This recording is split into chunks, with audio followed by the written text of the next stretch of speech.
Kakapasok lang na balita kung saan anak ni Senator Amy Marcos at taong bayan tila pumutok na sa galit. Hindi man ang direktang pinangalanan, ngunit tila sapol sa katotohanan ang mga di umano'y buwayang mambabatas at ang administrasyon ngayon. Pero bago tayo magpatuloy mga kapinoy, kung gusto mong makapanood pa ng balitang kagaya nito, dapat nang i-click ang subscribe button, pati na rin ang notification bell para mas magiging updated ka sa lahat pa ng mga bagong videos na i-upload namin. At yun na nga mga kapinoy, sabi nga ng marami sa ating mga kababayan, si Senator Amy Marcos na lamang ang natatanging kasagutan para maiwasan pa ang posibilidad na magkagulo sa ating mahal na bayan. Dahil tila naiipit ngayon sa dalawang nag-uumpugang bato, si Senator Amy Marcos, ang kapakanan ba ng taong bayan or ang kapakanan ng kanyang kapatid? Dahil alam naman natin ang nangyayaring tensyon ngayon sa loob ng politika. Ayon pa sa marami sa ating mga kababayan, wag na lamang niyang hintayin na tuluyan ng magalit ang sambayan ng Pilipino dahil sa matinding pangangambisyon ng ibang politiko na kasalukuyang namumuno sa ating mahal na bayan. Kung tunay na may malasakit sa bansa si Senator Amy Marcos, ay dapat nga daw naunahin niya ang kapakanan ng ating mahal na bayan nang matapos na nga din ang problema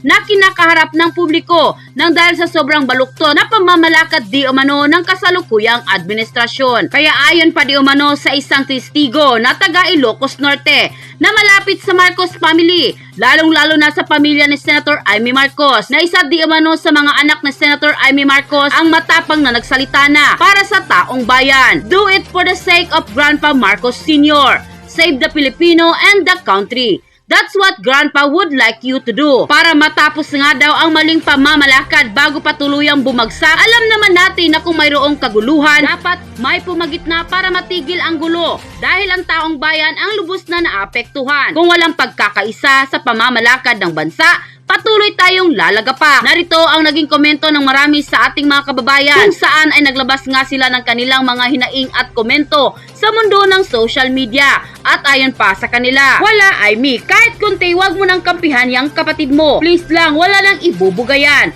Pati kapwa mo Ilocano galit na rin sa'yo. Pwede ka maging politiko pang lokal na lang siguro.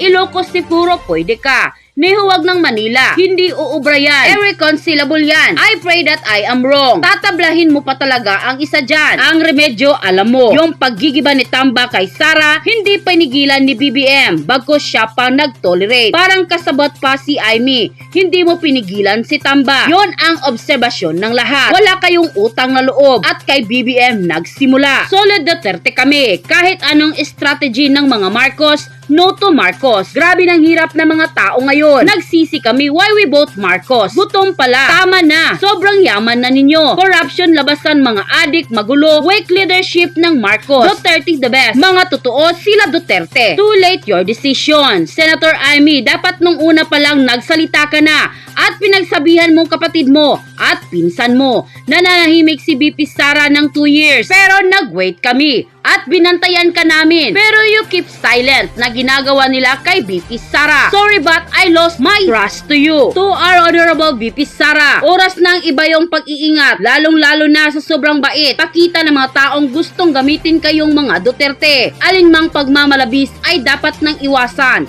Mas mahalin natin ang ating bansa kaysa sa mga taong mapagsamantala. More power to our BP Sara, Inday Duterte. God bless us all. Marcos, was a budol-budol gang lang kayo. No Marcos again Duterte. Was the best kasi na-break na niya ang galing ni Marcos. Kasi that time, parang wala pang magaling, kundi ang Marcos lang. Pero dumating si Dong Tatay Diggs. He is the best that I know. Mabuhay pa sana si Tatay Diggs. End quote. Na tumayo ng mag-isa, pero kinakailangan maging malaya at matatag. Eto nga, maraming nagsasabi noon na ako'y namamangka sa dalawang ilog.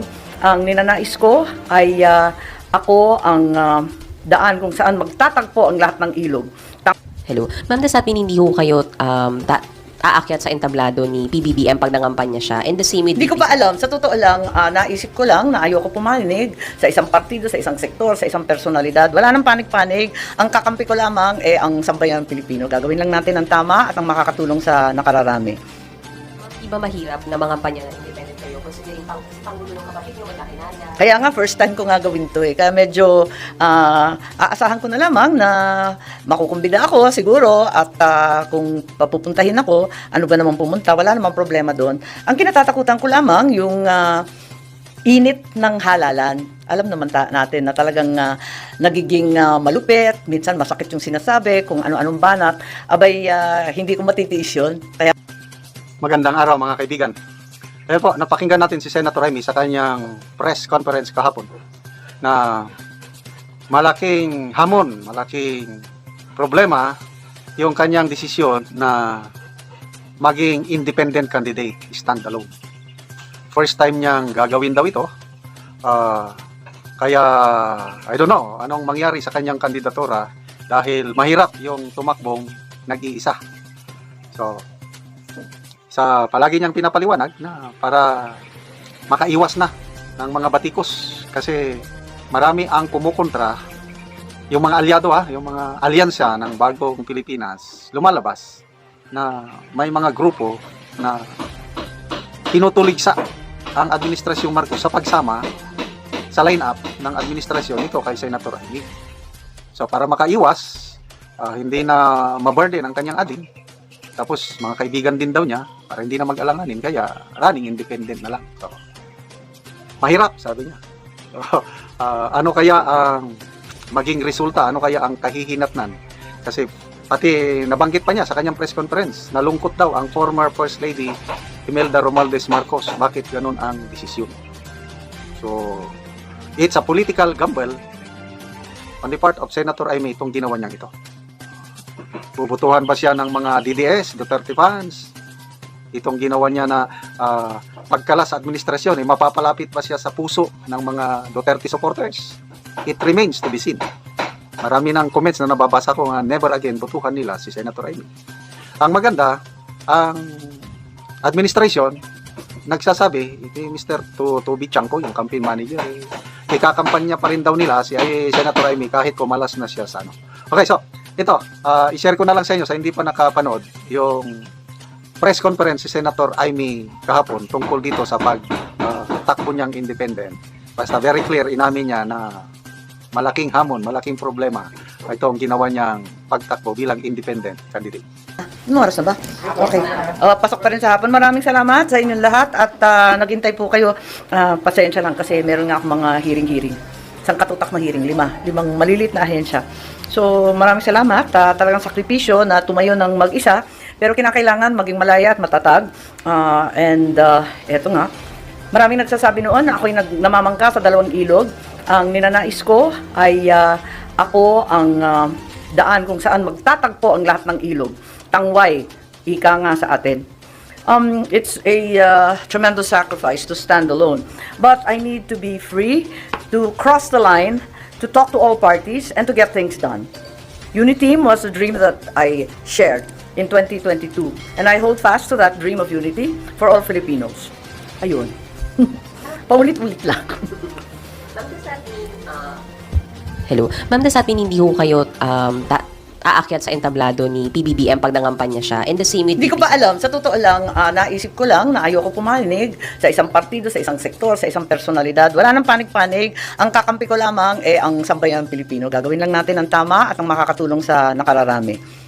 Ma'am, di ba mahirap na mangampanya na independent kayo considering si Pangulo ng kapatid niyo, magkakilala? Kaya nga, first time ko nga gawin to eh. Kaya medyo aasahan ko na lamang na makukumbida ako siguro at kung papupuntahin ako, ano ba naman pumunta, wala namang problema doon. Ang kinatatakutan ko lamang yung init ng halalan. Alam naman natin na talagang nagiging malupit, minsan masakit yung sinasabi, kung ano-anong banat. Abay, hindi ko matitiis yun. Kaya maigi na lamang, lumayo at magsarili kahit napakahirap.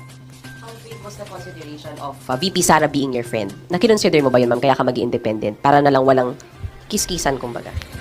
Ang malaking konsiderasyon, yung sitwasyon ko, yun talaga ang pinakamahalaga. Kung may dalawa kang malapit na kaibigan, at sila'y nag-aaway, kakampihan mo ba yung isa laban sa isa? Siyempre, ang gusto mong mangyari, pagbatiin sila, magkausap sila, at ikaw na ang magiging daan para doon. At kung hindi pa sila handa na magkaisa, mag-iintay ka muna sa tabi. Hindi ka papanig dun sa isa at ayaw na ayaw mo na magkaroon ng alitan yung mga kaibigan mo. Ganun talaga yun. At para sa akin, if I stand alone, I will be able to cross the line. I can cross that line in order to get things done. And that to me is the most important, is to be able to get things done time and time again. Already, I think I've been successful in firstly being able to shepherd the Agrarian Reform Condonation Project. Nabigyan natin ng mga titulo, nag-umpisa ito kay Presidente Duterte. Naisingit natin doon sa Bayanihan 2, yung condonation ng milyon-milyon na utang nila, mga penalty. Nag-umpisa sa penalty sa interest. Tapos, nung si Presidente Bongbong nakumbinsi naman natin.